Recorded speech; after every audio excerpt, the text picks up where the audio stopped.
Hi guys and ladies, welcome back to episode number 5. My name is Disama Matieti. On this episode, we're going to be discussing and understanding what is business intelligence. What is business intelligence? We've spoken a little bit on episode number 4 that business intelligence, it looks at descriptive analysis, and we're going to be talking about actually what happens within business intelligence. We're going to do all of this thing just now after our theme song. So stay tuned.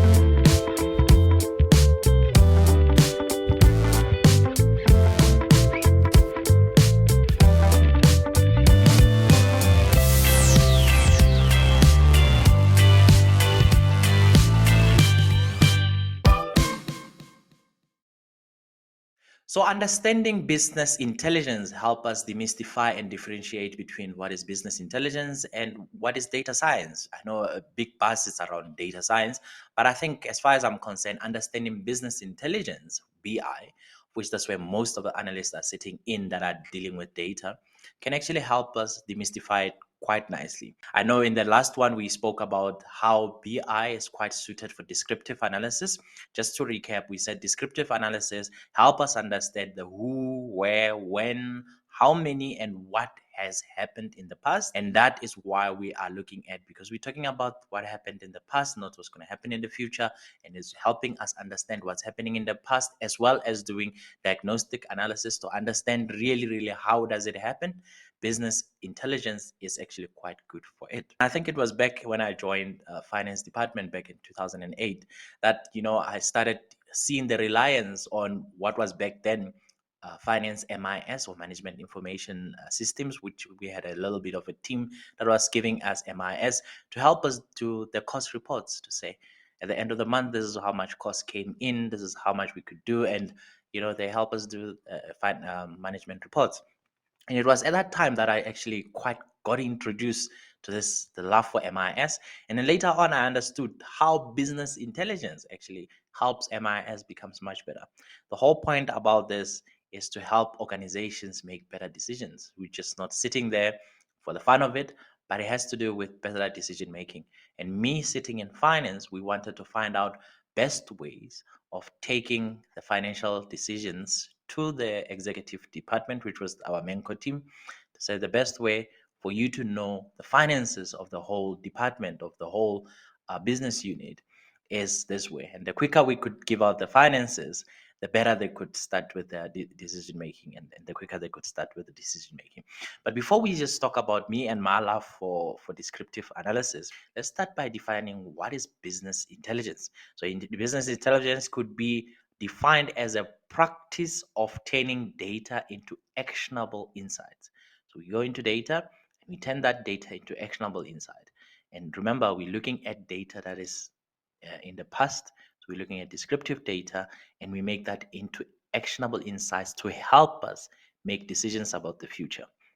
The definition allows us to distinguish BI from other type of analysis by looking at processes, tools, skills, and the roles that are involved within BI itself. The aim of business intelligence is to provide actionable insights that enable senior management and business leaders to change and maintain a course of action as we go along.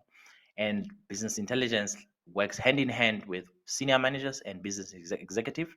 And I'd like to park there a little bit, because senior managers and business executives actually need good insights for business decision making, while middle managers and normally low level managers or team leaders rely heavily on something called operational reports, so that they can see who's the top team, who's the top consultant. I'd like us to differentiate between business intelligence, which is for decision making insights, compared to operational reporting, which is mainly for helping you do your day to day with your small little team, which is ideal for low level managers or team leaders, and middle managers, which is just the manager of others. But a manager of managers and manager of a function is best served with insights that are coming from business intelligence. How can you help out the middle managers and the lower level managers?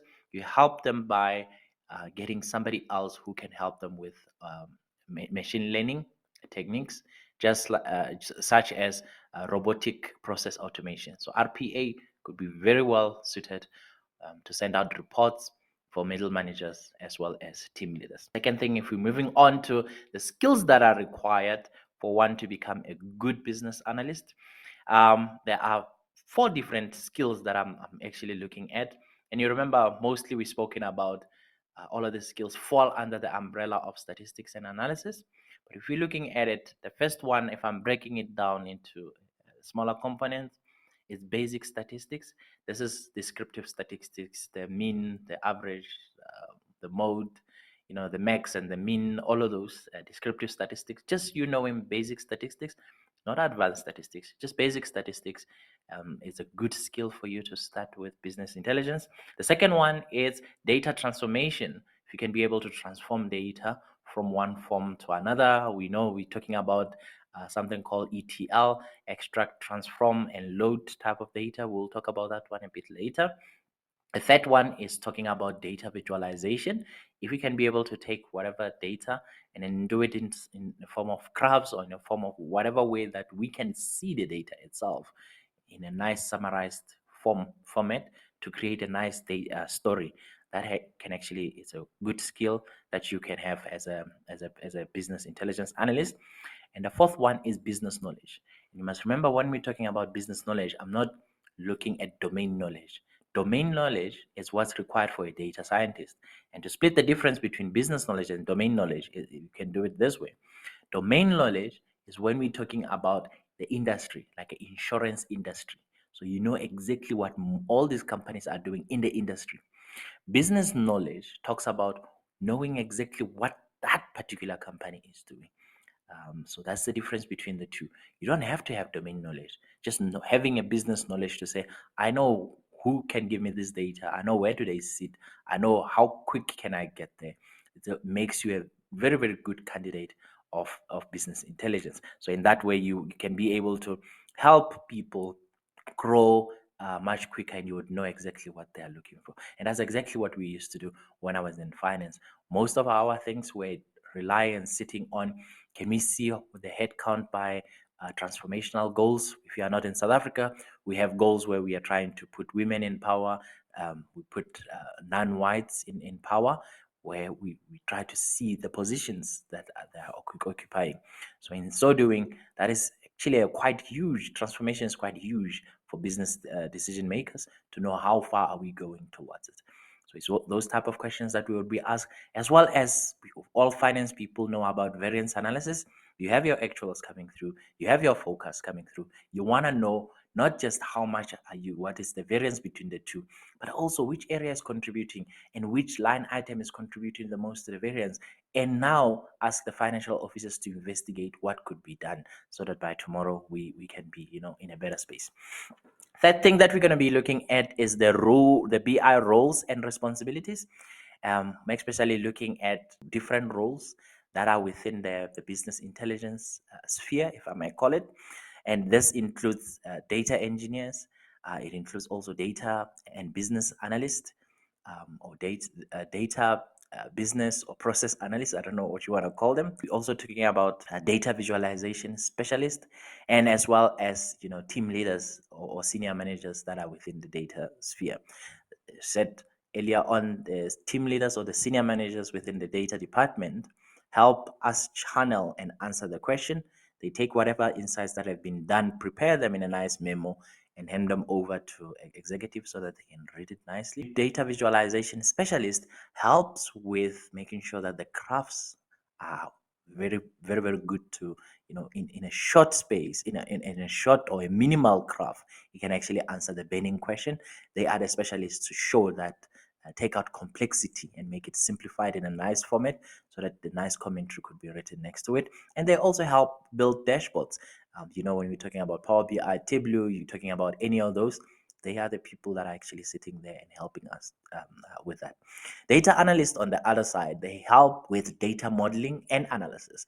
So they go and they build nice data models, or you can call them cubes, which is another term that the data people likes to make. Data analysts build these cubes so that the data visualization specialists can actually connect to these cubes and create nice graphs. So going into data business and process analysts, they help us with the flow to say, hang on a second, let's start with the documentation. This is the flow of our data. This is how data should be stored.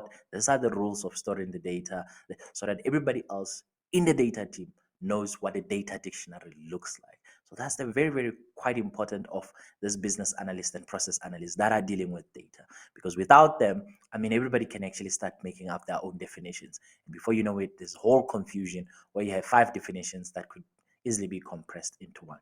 And before then, we have this other people called the data engineers. They are responsible for the storage of data, especially the ETL, which is the extract, transform, and loading.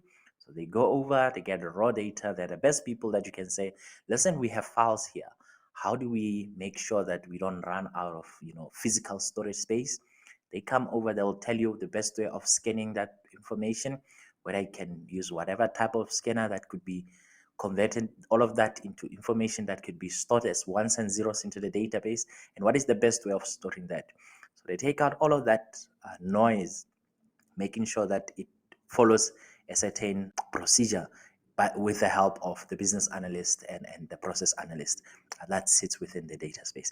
So just in conclusion, we now could see from what we just discussed here that business intelligence is quite important, and that it is quite different from data science. It doesn't predict the future. It doesn't give prescriptions. It only looks at the descriptive analysis.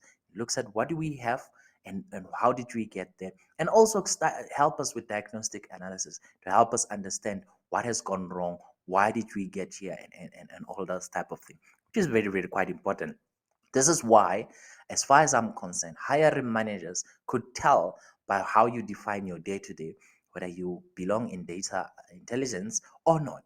Because if you don't list the processes that are within the data analysis space, data intelligence space, they could easily understand that no.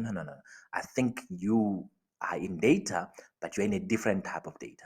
And already within the data intelligence sphere or department, you have different roles that you can be talking about. If you're talking about extraction and transfer and loading of data, we are more or less trying to match you to the data engineer role. If you're talking about building models, you are more about to put you into the data analysis role. If you're talking about the procedures that needs to be followed, we know you might be a data or a business data business analyst or a data process analyst. If you are now talking about how you are working on visualization and you are putting things out there, we know you are probably a good data visualization specialist. Can you do all of these things as one person? Yes, you could try, but it's very difficult. I've tried it once for a couple of years. It's very difficult, very hectic to do this thing. We used to just take, at least I didn't have to worry about data engineering, but we would just get data extract from SAP, and then we start building a data model. And then from a data model, we will build financial analysis or financial results using good visualization on Power BI and Power Query for to help the Menco and the Exco and the business leaders across the technology space to make decisions. And in that way, as much as it was very tiring and very cumbersome, I would not try to do it again. It is possible, but I would rather want us to split it out so that we can have the business intelligence team, not just one person running in the project. So we know that what is required in there, you must have basic stats skills, you must have at least understanding of data transformation, and you must be able to visualize the data. Those are the skills that are required for you just in business intelligence. I hope this podcast here episode helped you just to understand a little bit about what does it take for you to be part of data business intelligence and to become a business intelligence analyst, and that there are so many caps that you can hats that you can wear within the business intelligence arena. Could be in any of one, depending on your key skills. Next episode, on episode number 6, we're going to be delving a little bit about the type of analysis that are done by both the business intelligence people and the data scientists. Please stay tuned for episode number 6.